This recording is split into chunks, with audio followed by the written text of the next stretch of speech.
Assalamualaikum warahmatullahi wabarakatuh. Jumpa kembali dengan Atu Alim Channel. Saya Abdul Halim, pengamat hukum dan sosial keagamaan di Indonesia. Sahabat sekalian, hari ini kita coba melihat kembali isu panas terkait dengan pesantren Az-Zaitun atau juga AS Panji Gumilang. Ini isunya agak membuat kita jengkel dan membuat kita kesal terhadap AS Panji Gumilang, yaitu kaitannya dengan dugaan pelecehan seksual. Ini dugaan pelecehan seksual yang dilakukan AS Panji Gumilang terhadap salah seorang perempuan. Ini kita lihat sudah terjadi pada tahun 2018 sampai tahun 2020.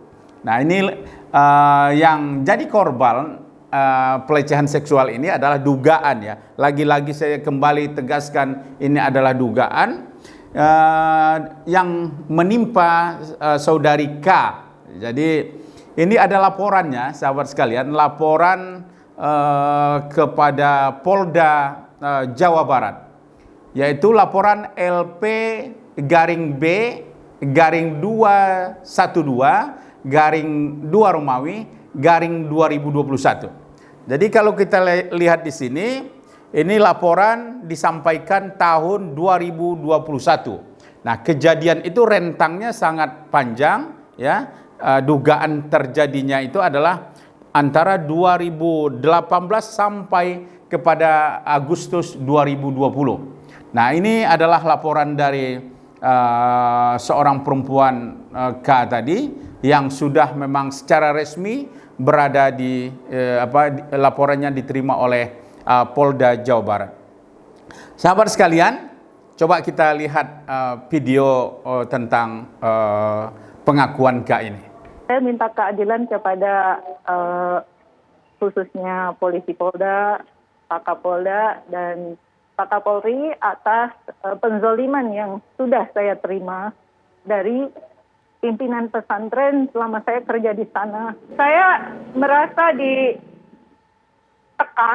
diintimidasi, diancam, dan diminta untuk saya itu melayani tahap awal seminggu bisa 3 kali. Kemudian berlanjut 5 hari sekali, dan kemudian 1 minggu sekali. Dan terakhir bulan Agustus awal 2020 saya masih harus melayani Panji Gumilang. Nah, kalau kita lihat dari pengakuan K ini, sahabat sekalian, ini beliau tinggal di pesantren Az-Zaitun ini sejak tahun 2016, malah kalau kita lihat 2016 sampai 2020. Yang bersangkutan Ibu K ini dia bertanggung jawab di bidang perekonomian. Jadi ini tentu adalah aksesnya langsung terhadap AS Panji Gumilang. Jadi ini termasuk orang yang tugas penting juga yang diamanahkan oleh AS Panji Gumilang. Jadi pengakuannya seperti kita lihat video tadi, beliau ini sudah mendapat tugas sejak 2016 sampai 2020. Dan di dalam sistem ternyata di Az-Zaitun ini kita lihat, jadi para pekerja ini atau karyawan ini tidak secara bebas Kalau kita kan kerja di mana-mana itu kalau keluar dari komplek itu bebas. Tetapi untuk Az-Zaitun ternyata tidak sebebas itu, sebagaimana yang dialami yang menjadi pengalaman daripada Ibu K. Jadi kalau libur tidak ada atau cuti itu ditiadakan. Nah, ini jelas sebenarnya pelanggaran juga terhadap ketentuan ketenaga kerjaan Jadi seorang kerja itu tentu tidak bisa kita memaksa dia secara full 24 jam atau 7 hari seminggu, 30 hari sebulan, dan 12 bulan dalam setahun. Itu tentu adalah ada hak-hak ya, ada hak-hak pekerja untuk bisa mendapatkan libur ataupun cuti. Kemudian juga kalau keluar, katanya ini pengalaman Ibu K ini adalah harus ada izin langsung daripada AS Panji Gumilang. Nah, kemudian juga dan dikawal. Nah, ini. Dan selama dalam proses itu pengakuan Ibu K ini dugaan, ya ini laporan dia. Jadi kita tidak memfitnah ya.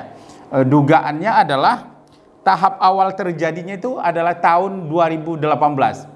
Nah, ini tahun 2018 tentu sekitar 4 tahun atau 5 tahun yang lalu ya, 4 tahun yang lalu ya.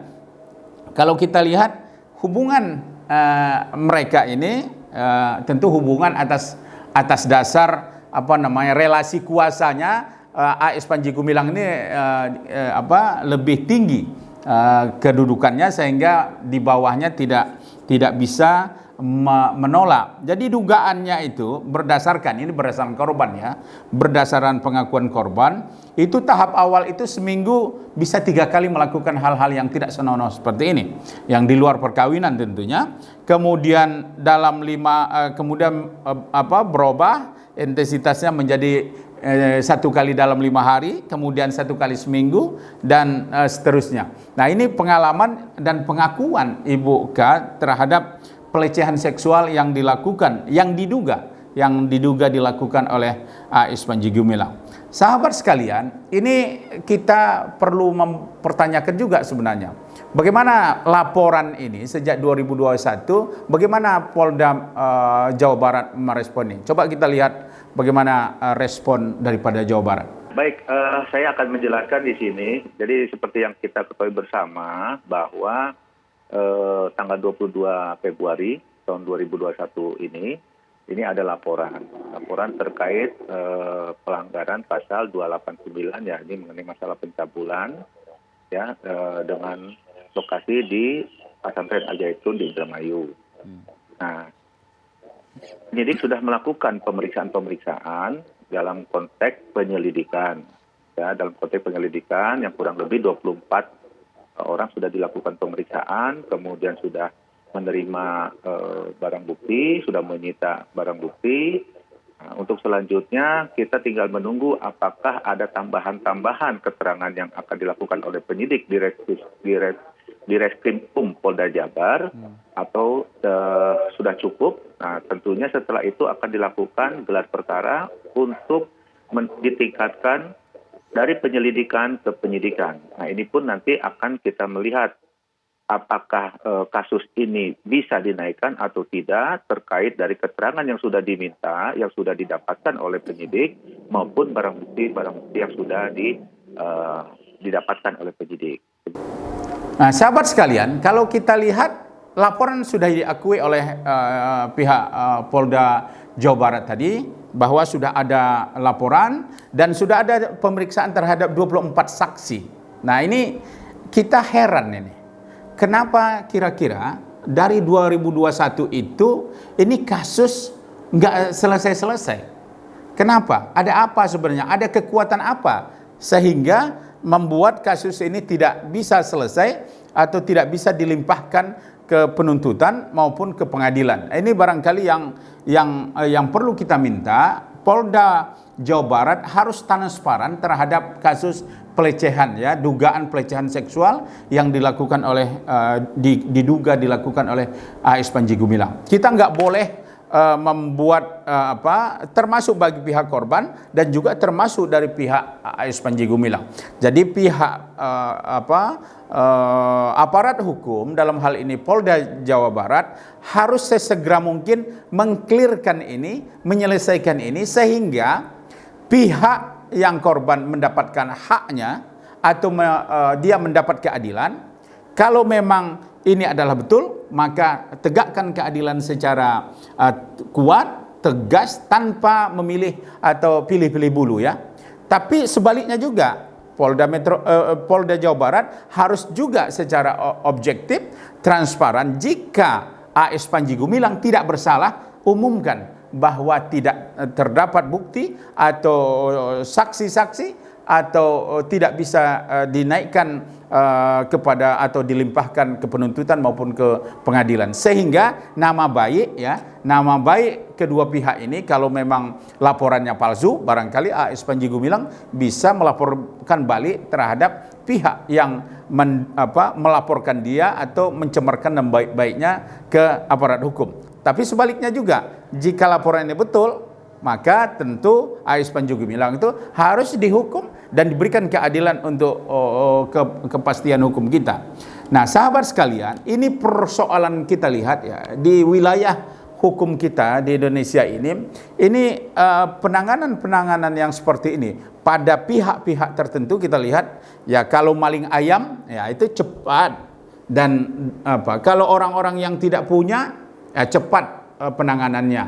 Jadi ini namanya tajam ke bawah, tumpul ke atas. Ini yang nggak boleh dalam penegakan hukum. Jadi apapun kondisinya, apapun hasilnya, ya ini dalam hal dugaan pelecehan seksual yang diarahkan ke Panji Gumilang ini harus tegas. Jadi saya secara sebagai masyarakat meminta kepada Polda Jawa Barat untuk menuntaskan kasus laporan LP daripada K ini. Kalau memang terbukti, maka berikan sanksi dan tegas dan limpahkan ke pengadilan.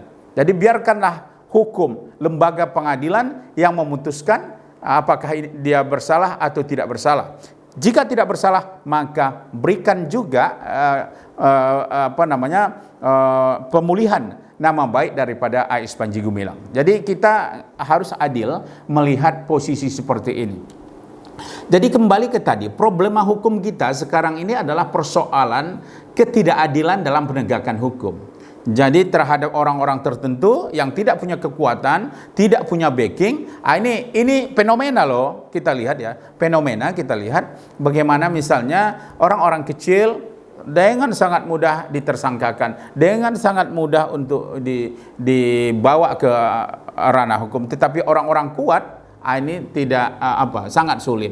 Nah, ini barangkali yang harus kita perbaiki dengan sistem hukum kita.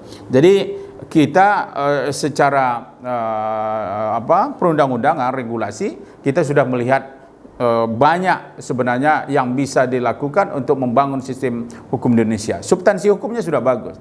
Tinggal sekarang aparat hukum, penegak hukum ini mau nggak? Ya, apakah itu polisi, apakah itu jaksa, apakah itu hakim, ya, termasuk sampai kepada lapas juga yang kita lihat sekarang ini menjadi problem dalam rangka penegakan hukum kita di Indonesia.